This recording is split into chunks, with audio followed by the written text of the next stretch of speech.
Hi, I'm Amy, and this is A Star Reads, and it's time for the October Game of Bookish Life, which I'm excited about. I don't know that I'm quite ready for the fall. I don't know that I am, but I am excited for some more spooky reads. I'm looking forward to that part, and I am going to try. I'm going to try and get into the fall spirit. It's just that our summer here in Washington came late, and it felt like it left early. So, where did that summer go? But I'm working on it. So see, I've got my book shirt on, and I'm hoping that will get me in the spirit. You won't see it much because, I like to get close. But at least it's there, and I'm trying. So, the Game of Bookish Life. This is a game that I started, it's been a while now, right? It's been a while. And we're coming up on 2 years. And I love it. It's based on one of my favorite games growing up, The Game of Life, and I was inspired because I love watching so many different TBR games. But if you'd like to know more about my game, I have a video that I did in January that gives you all the instructions, the rules, and I have added and changed rules throughout the year. So if you'd like to go back and watch my backlist, you can find out some of the things I have done to change it. I have started doing a viewer prompt. Like every month, you guys are playing along as well, having your own chance to go around the board. So there will be a viewer prompt, of course, this month, and it'll be a unique twist to it because I'm doing a unique twist to my game this month. But let's just get started by talking a little bit about, do I have punishments this month? Yes, I have one. So this is back from July because, I missed a month. And it's funny because I have one punishment for the month of July for the only book I actually have finished so far. And that's The Book of Life by Deborah Harkness. I don't know what I'm saying here. I have finished 3 of those 4 books from my July TBR. Book of Life was the only one that I finished well in advance of the other ones, but the other ones I had read 100 pages of by the end of the month. Because I didn't read 100 pages of that in the month of July, I read the whole thing in August. I have to take a punishment for it. But, that's okay. One punishment. We know that I will live the life of this game, probably getting punishments every single month, right? I'm starting to come to accept that. So, the way that my punishments work is that I have to move backwards on the board. So if I have one punishment, the very first spin that I do, I will spin it, and then instead of moving forward on the board, I have to move backwards on the board. And then after that, I can move forward with regular forward play. But on months where I have 2 punishments, 3 punishments, I end up moving pretty far back on the board, which means that I never finish my game. So, it's a punishment, right? So then the other part of my punishment is that if I were to land on a Koi Cup or challenge spot, I have to take the challenge, which are books that I want to read. They're on my physical TBR, but they're not books that I'm really excited to get to, or they're going to be more challenging books. They're just going to be more difficult books, require more thinking. So that's how punishments on my channel work, because adding books just means that I will continuously have more punishments. I do add books because of different things that occur on my board, but not for punishments for not finishing the books. So now let's talk about how my September has gone so far. It's not over yet. There's still quite a few days in the month. I can still get further than I am at the moment, but I want to give you an idea of how things have been going. So first, spin number 1, I pulled a challenge card, and I ended up getting The Rape of Europa by Lynn Nicholas. And this one I actually DNF'd because it just was not what I wanted to read. I've been having such a hard time with nonfiction lately because I'm in school again and I read a lot of nonfiction on a daily basis. And so I only want to be reading nonfiction that I'm going to enjoy and doesn't feel like too much work. And I know that sounds like it's cheating, but this book was very academic, very dense, very difficult. And so I gave it a new home because I think somebody else will love it more than me. So that does not count as a punishment. I do not count DNFs as a punishment because I tried it. I tried it. For spin number 2, I ended up on a spinner spot. I got genre, and the genre was adult fiction. So for that, I chose The Vanishing Half by Britt Bennett because this is a historical fiction and literary fiction, and I have finished this, so no punishment. Woohoo! If you want to hear my thoughts on this book, check out this vlog right here. It's a long one. For spin number 3, I got NPR Challenge, and I realize now I didn't explain this at all in the last video. So what that meant was the National Public Radio has this, I call it the challenge because Amanda from the Reading and Writing Life has made it a challenge to try and get through as many of these NPR books as possible. But these are all books that have been listed as great books to read within that year by I think people that work with NPR, and they have them on their website, the NPR website, and they also have them labeled by different types of books. So these are the best, this kind of books. I looked at the best books, I think, for the year 2022 so far, and I ended up picking The Hacienda by Isabel Cañas, because I got this recently. And I'm not taking a punishment for this one because I am currently on page 105. Spin number 4. What are they reading? So for this one, I ended up pulling Book's Nest from my little pot, and that is Beth's channel. And I had the added challenge because of Bookathon that it had to be a winter book.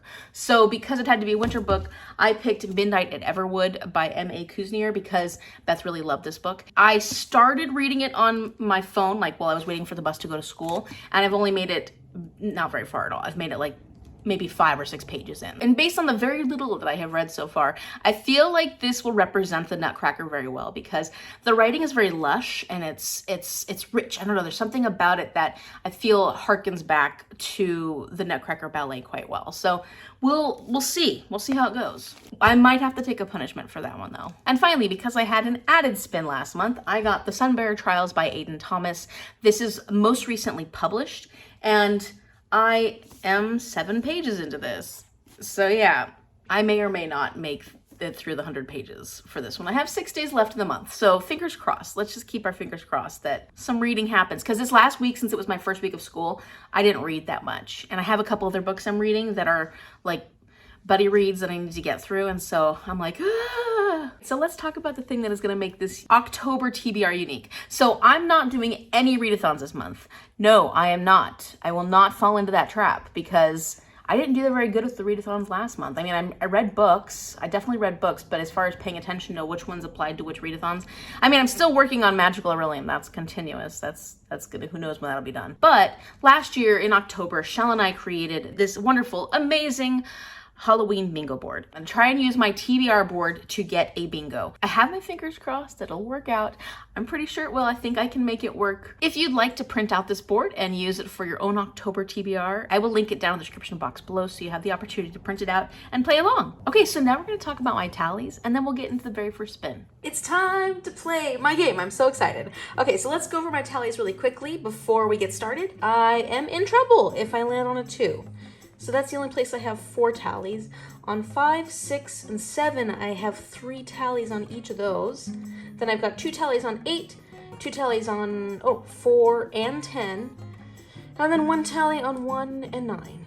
So the only spot that I have no tallies on is 3. So I do have 1 punishment that I am carrying over, so I will be going back 1 turn, and I'm going to be going the direction that I had come from. So let's see where I'm going to go with spin number 1. Oops, no.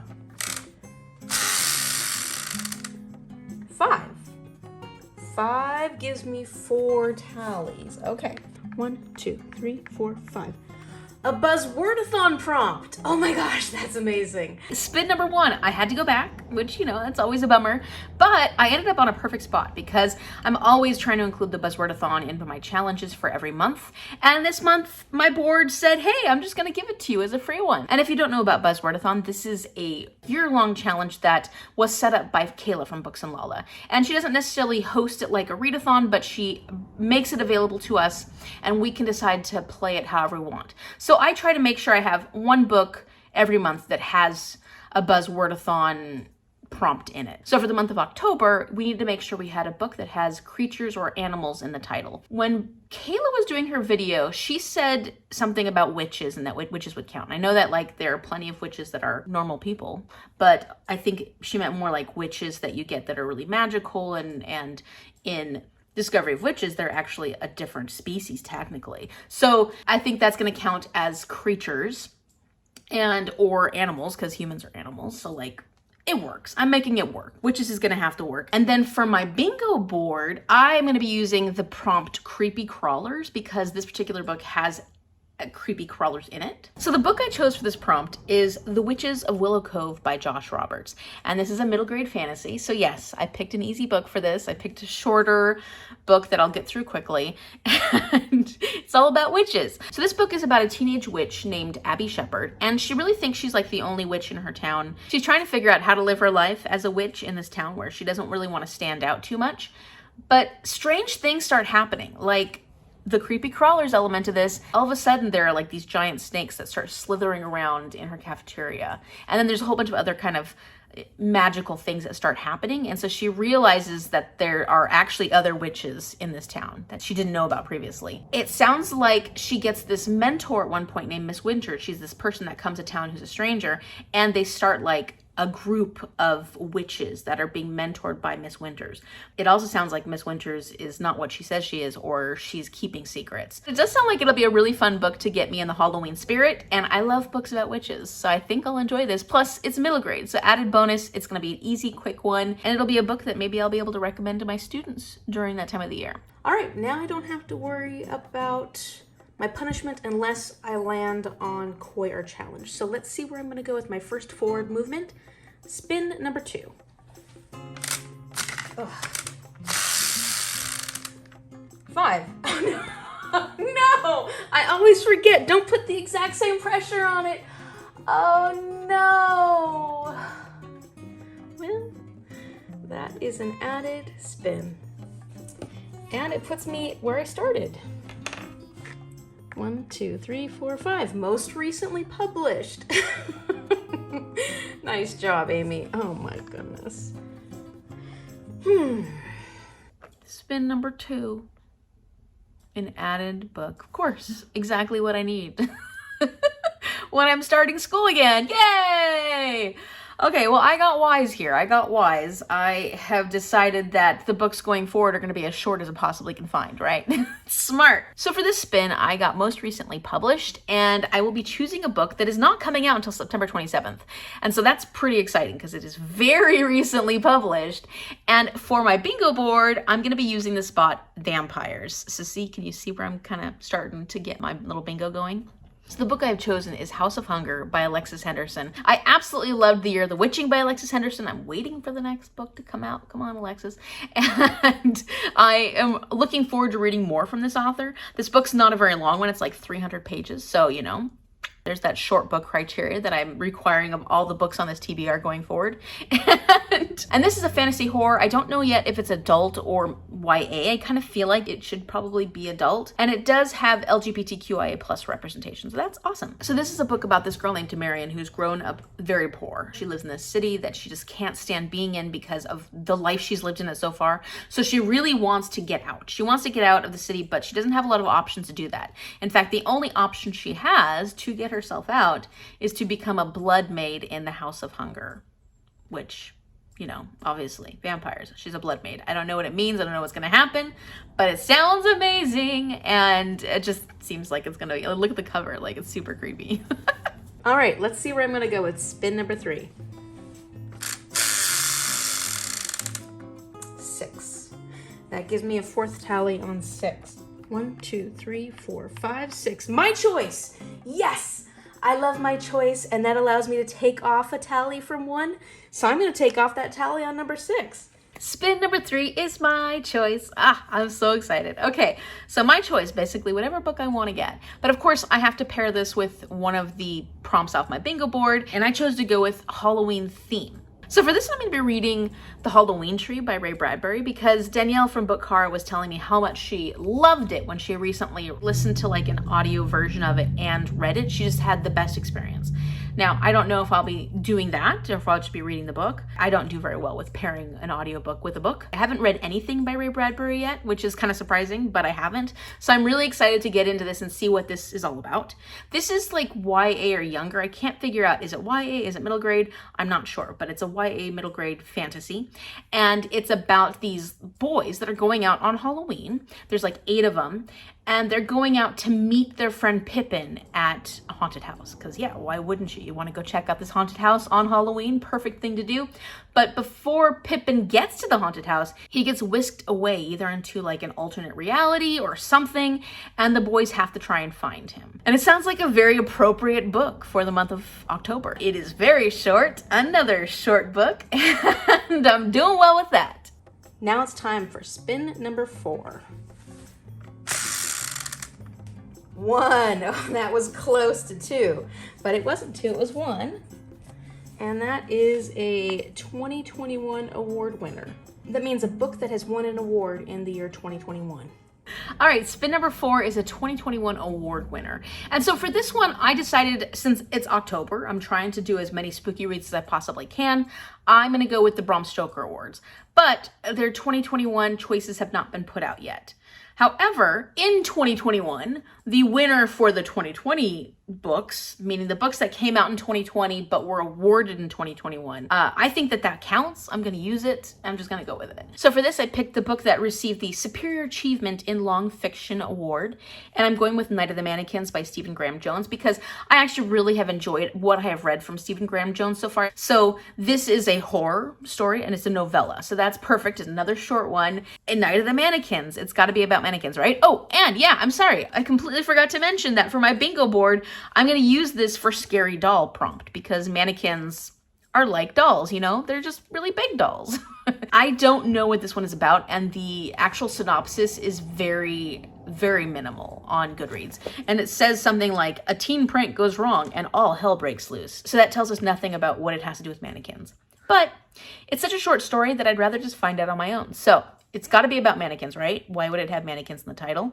That's all that matters. That's all I care about. It fits my scary doll prompt, and I'm excited! And what I hope is my final spin. Spin number 5. Nice big one.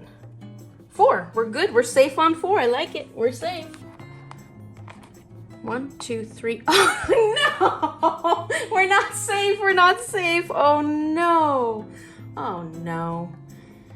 Okay, well I guess I get 6 rolls this month because that is a ugly +1 spot. No. This is a spinner wheel prompt, which means D for diversity. So the color of this is the bright red color.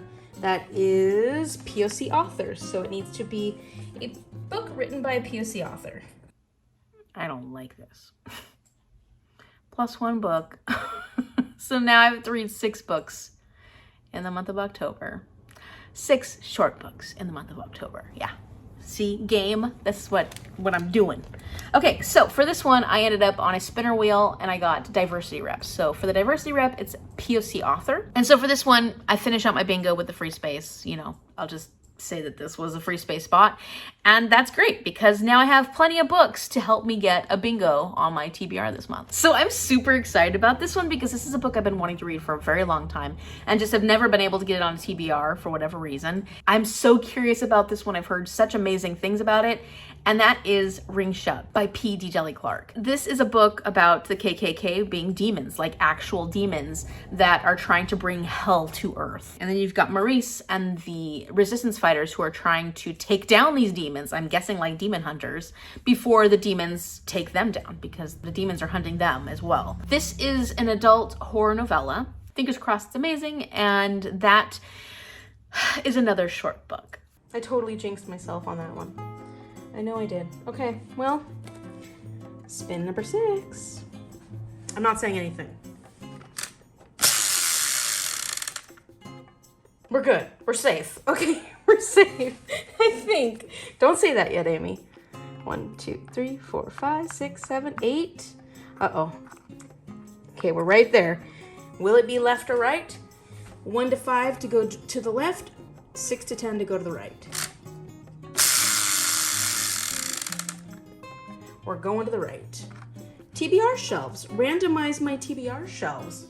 Oh dear, that takes my power away from me. All right, well, that's it at least, so that's good. Okay, let's see. 1, 2, 3, 4, 5, 6, 7. Okay, so this is like cozy mysteries and then thrillers, an audiobook. And then I've got some romances over here. So I'm looking for more Halloween themed stuff. I do want to read this. I just picked this one up recently, but I feel like that's more of a cozy mystery, so better for later in the fall. And, you know, And for my final spin, spin number 6, I had to randomize my TBR shelves. And so that's all the physical books that I haven't quite read on my TBR yet, which I have quite a few. So as you saw, I got shelf number 7. I went and looked at that shelf and I ended up going with Failsafe. And the reason I went with Failsafe is because it's short, and that is a big criteria of my TBR this time around. because you'll see later that I have a lot of really long books that I am required to read this month. Also, it's thrilling. Like, what I remember from the story is it's very angst-ridden, Failsafe is, and I think that that'll be perfect for October. And it'll be a slightly different kind of scare, whereas some of these other ones are more spooky and have like more creepy vibes. This one actually is just like heart-pounding kind of scare, if the book is anything like the movie. This is a war thriller that has a lot of social commentary. It's by Eugene Burdick, and it's about the Cold War. There are these American bombers that are like flying around, and they're keeping track of what's happening with Russia, and something goes wrong. Something goes wrong in this system, that has these nuclear bombs. And this kind of goes hand in hand with when technology was getting really big and people were like, but what if we can't control it? It's sort of like the Y2K thing where they were afraid, like, when all the times and the clocks changed, and they were just worried that we couldn't control the technology and that everything would, go off and the atomic bombs would be blowing everybody up and stuff. It's similar to that, where they have relied so heavily on technology to release atomic bombs and to use fail-safes to protect this process, that when it malfunctions and they have no control over everything, it gets really, really scary and puts them in a very awkward situation. Okay, so let's talk about my buddy reads, because I have a few of them here in October. The first one is The Last Battle by C.S. Lewis in the Chronicles of Narnia. I am really excited to finish out this series. I've been enjoying it for the most part. There's been some moments where it's just hard for me to want to continue reading book after book after book in the same series, because I'm not the person who typically just binges a series. It doesn't happen. And so there's been times when some of these books I've really, really enjoyed, but I've been really in the mood for them. And then some of them I've not enjoyed as much. And I'm like, did I not enjoy it as much because I wasn't in the mood for reading these? Or was it because I just didn't really care for that book as much? So it's hard to say, because there have been times where I feel like I have to pick up these and I'm not as excited. And maybe that's coloring my reviews. I don't know. I'm a little worried because it's not a very loved book by a lot of people, but we'll see how it goes, and hopefully it's a solid ending to the story for me. I'm doing this Narnia read along with Christine from An Autistic Reader, and we have quite a few people who have joined us, so thank you everyone who is joining us for this series, and I'm excited to talk about this final book with you. Next, I'm going to be starting a buddy read of Anna Karenina by Leo Tolstoy with Kim from the Expedition Through Pages, and we're going to be reading the first half in October and the second half in November, and this is like 130 pages a week that we need to read for these books, which I feel like is doable. I hope. We'll see. This is one of my 5-star predictions. I did start reading it at one point many, many years ago, many moons ago, and I didn't finish it. But what I had read of it, I was really loving. So I'm hoping that that'll be the case and it'll be a nice, easy read. This particular edition of it is really cool because I think Mom got this one for me at like a garage sale or something, but it has some really neat illustrations in it. So this is about Anna Karenina. And Anna Karenina is a woman who is married, but she's been very unhappy with her married life and the pressures of being a woman in the time that she lives. And so she decides she wants to have an affair with Count Vronsky and bring a lot more passion into her life. And this kind of talks about that experience and how it affects the people around her. And I think we get to know another couple very well. I don't remember how they play a part. I'll be excited to see what I think now, later on, if I enjoy it as much as I enjoyed it then when I first started reading it. Next, Paige from Pages with Paige is doing a Chonkalong because this is the way she wants to try and get through really long books that are on her TBR. We'll be reading Jonathan Strange and Mr. Norrell by Susanna Clarke. That's a big one. That's a really, really big one. Mine's 800 and some odd pages. So I think it's like 28 pages a day that I have to read of this. That's a bit rough. I mean, because 28 pages is not a lot, but like every single day. I just don't know how well I'll keep up with that. But I'm going to try. And I'm excited that there's a whole group of us doing this. So there'll be a bit of support. Everybody, urging each other on. And this is about two magicians. So I feel like because it's about magic and magicians, it will be a really appropriate read for October. So it starts with Mr. Norrell, who is very well known, thought to be one of the last magicians in the area, I think in England. And he's well respected, but he's kind of like this, stiff, not very adventurous magician. And all of a sudden, this other magician named Jonathan Strange, who's young, he's coming into his magic, he's very bold, he wants to make all these big spectacles of himself. He starts competing with Mr. Norrell. And it'll be interesting to see how this like stodgy old magician handles this whippersnapper coming in and trying to take over. So, I mean, it sounds really interesting to me. I have heard very mixed things. I've heard some people really cannot get into it, and that it's really, I don't know if it's difficult to read, but it just didn't read well for them. But then I've heard other people who really loved it and wish there was more of it. More of this. So I cannot wait to give it a go and see what I think. For bookStara Readalongs, which is a read-along group that I host with Danielle from bookStara and Paige from Paige with Paige, we are continuing the Mortal Instruments series in the month of October with The City of Lost Souls by Cassandra Clare. This is a pretty decent sized book too. But these ones read so fast that I never feel too stressed about these long ones being on my TBR because I get through them so quickly. And this one is the 6th in the series, so I can't really tell you anything at all about it because so much has happened at this point in the series. But it's about these two main characters, Jace and Clare, and they're both shadow hunters, and it's about their experience being shadow hunters, what they come up against. There's vampires in this, there are werewolves in this, and there's all different types of creatures and demons and things that they have to deal with, sometimes kill. And this is a YA fantasy that is incredibly angsty, has some very questionable choices when it comes to romances in it, and it's not for everybody. But I've been having so much fun with this series just because I'm not taking it at all seriously, and so it's been a good time. It's just been fun. Like, it's like candy. Like, these books are just quick and easy to read, and they're fun to get through. And then finally, for the Magical Treehouse read-along, this is hosted by Martine from Just Martine and Kayla from Kayla Ray Reads. We're reading the Magical Treehouse series, and I still haven't read the 4 books I need to read for September, so I better do that pretty soon because the month is coming up. But in October, there are only 2 books because they had decided that every other month they would just do 2 books from the series of Magical Treehouse and then add an adult nonfiction to kind of give you that vibe that Magic Treehouse is supposed to give you, which is like learning something new about something in real life. So for this one, the 2 books reading for Magical Treehouse are Lions at Lunchtime and Polar Bears Past Bedtime, and these are by Mary Pope Osborne. And then the other book we'll be reading is Hidden Figures by Margot Lee Shetterly. I don't know if I'll get to this. I would like to read it, so I'm gonna put this on my TBR tentatively, and if I get to it, I get to it. If I don't, that's okay too. So this is all about the Black women who were mathematicians that worked for NASA during the space race and how much they contributed to that story and how much they contributed to that adventure and what they did to help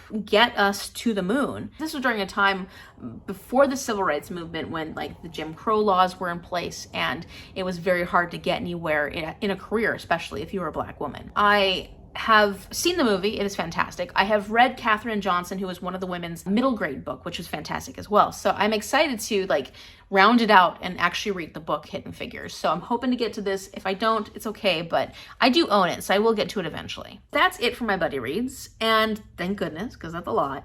But next, let's talk about my challenges. The first one is Buzzwordathon, and I've already talked about that in spin number 1, so I'll be reading that witch's book for that one. Then I want to talk to you about TBR Knockout. So this is hosted by Melanie from Completely Melanie, and it's kind of just a way to get us reading the books that are on our physical TBR. So she has 2 prompts every month, and the first book for October is a paranormal book because she's trying to go with the Halloween theme. So for this one, I'm going to be reading City of Lost Souls because, like I said, it's all about shadow hunters and vampires and werewolves. Everything paranormal is in this book. The second book, it was harder because I have to add a book to my TBR and I didn't really have a lot of options for this. So that is the word black in a title, series, or in an author's name. So within your book, you have to have the word black somehow. And I don't actually have very many of these. I only have 2. So I picked the one that was shorter and that would be a bit of a change from all these other books that I'm reading, which I think will work out pretty well. You know, there's books that I don't know that much about, but when I hear people review them or when I see the cover, just something about them just sets it off for me, and I think that this is going to be a book I'm going to love. Washington Black was one that I felt that way about. And this is by Essie Dugan. I think it's a historical literary fiction, if I remember correctly. But it's about this young boy named Washington Black, and he is an enslaved boy on a sugar plantation in Barbados. And his master gives him to his brother as like a manservant. His brother is like this explorer, naturalist, and it's interesting because the book says that he's an abolitionist, and I'm like, he's an abolitionist, but he's getting a manservant from his brother. So I don't know quite what that means. In this story, the two of them go off and they're exploring things, especially because he's, like I said, a naturalist and explorer, and they get to know each other on a whole new level. I don't know if they start thinking of each other equally, but it definitely changes their perceptions of each other. Then at some point, Wash, because Washington Black, they call him Wash for short, Wash is implicated in a murder or something, or some kind of crime, and there's a bounty put on his head. And of course, Wash and, let's see, the man's name is Christopher Wilde. Wash and Christopher Wilde have to take off and run away from these bounty hunters. It's an interesting conversation is what I get from this, and I've heard really, really great things about this one. So I am interested to find out what this story is about. I'm hoping I can get to this because this is the kind of book I feel like reading right now. So we'll see if it happens. It's not very long, so it's possible. It is a possibility. And then finally, for the book cover book club, this is hosted by Caitlin E. from the Lit Review. I didn't get a chance to do it last month because I didn't have a book that had a map on the cover, and that was the prompt for last month. But this month it's a lot easier. It's a black cover. And so for this one, I'm going with Jonathan Strange and Mr. Norrell by Susanna Clarke, because even though there's a lot of green on this cover, it is mostly black. And so I think that that works out really well, and it gives you those dark vibes. That is the point of having a black cover, to give you the darkness and make it a little more ominous. And I think that that finishes me out for my challenges. So not bad, pretty good. I have a lot of books on my TBR, but some of them are pretty small. Some of them are pretty big, but I'm kind of hoping just to do what I possibly can and not stress too much about what's going on with my reading, because I need to stress about what's going on with school. So we'll see what I get accomplished, and I'm not gonna worry too much about what I can't get accomplished. Now it's time for the viewer prompt. It's your turn. Let's see what's gonna happen with your spin. Last we had you were on TBR Game. Now we are hoping to pass this. If I land on a 1 or a 10, you're stuck here for one more time. So fingers crossed you don't get stuck, because we already have that. We want something different. So let's see if you're gonna move forward. You're stuck. Oh no, you're stuck. Oh, yikes. Okay, well, the good news is you can't get stuck here again. You'll be moving forward no matter what the next time around. For TBR Game, the way this prompt works is that you're gonna find someone's TBR game, can't be mine, has to be someone else's, and you're gonna use either one of their prompts from their current gameplay, or you're gonna use one of the books they chose and have on their current TBR. I'm sorry for you that you did not get to go forward on the board, but I'm actually kind of excited about this because it gives me an opportunity to incorporate my bingo board this month. Because what I decided to do is, obviously you can go and pick a book from somebody else's TBR or pick a prompt from their TBR, but that's not nearly as fun as what I want you to do. What I would like you to do is to play using my bingo board. So what I ended up choosing to do for this is that I randomly generated a number from 1 through 24, because there's 1 through 24 spots on here aside from the free space. I didn't count the free space. And we ended up on number 18. And for that, it is vampires. So your prompt is to pick a book with vampires in it.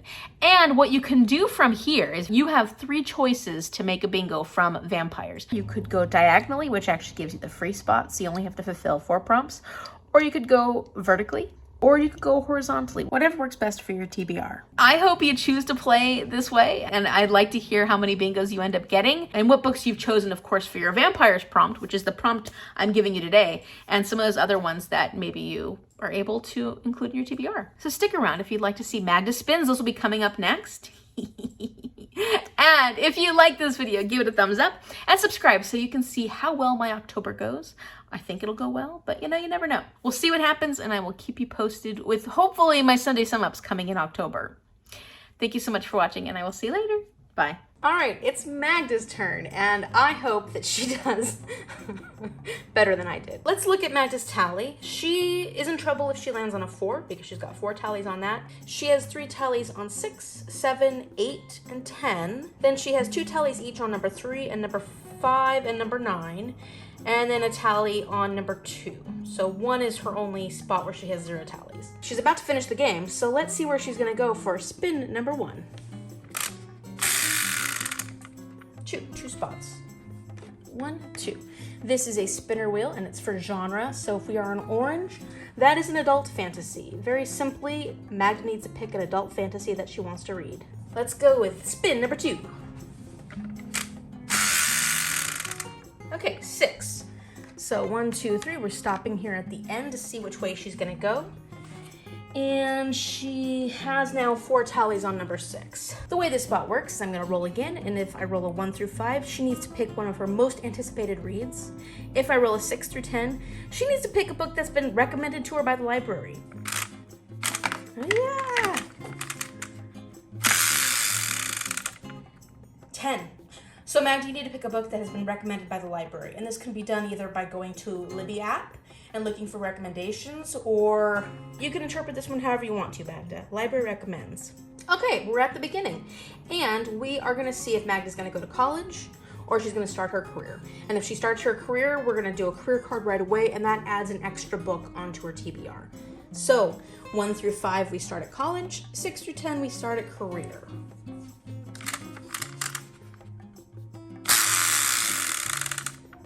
College, you're starting in college, okay. All the prompts up until the career card have to be YA or younger, except for this one. This one doesn't have to be, but all the other ones have to be YA or younger, and so that kind of limits the way this this goes. But let's see how it's gonna go for Magda's 3rd official spin. 4, okay. 1, 2, 3, 4. Seasonal read. Okay, well, we're coming into fall, and this is her October TBR, so a seasonal read is very appropriate for this. But it does need to be a YA or middle grade seasonal read. Oh no, Magda. Oh no. That's a +1, because that gave you 5. Oh, I didn't even realize that. Okay, well, Magda's up to 6 spins now. Let's see where she's gonna go for spin number 4. 8. 1, 2, 3, 4, 5, 6, 7, 8. Career card. She's right on that stop sign. Okay, Magda, let's see what your career is going to be in this version of the game of Bookish Life. Which one do you want? This one? Okay. Athlete. Okay. All right. So Magda needs to pick a book that is inspired by this card. So a book about an athlete, or has to do with sports. So really, it's up to you, Magda, but I'll be curious to see how you interpret it. Fingers crossed that we don't get a 1 or 10, because in those situations, Magda will be stuck and she'll have to get a second career. But I'm hoping that doesn't happen. Let's go with spin number 5.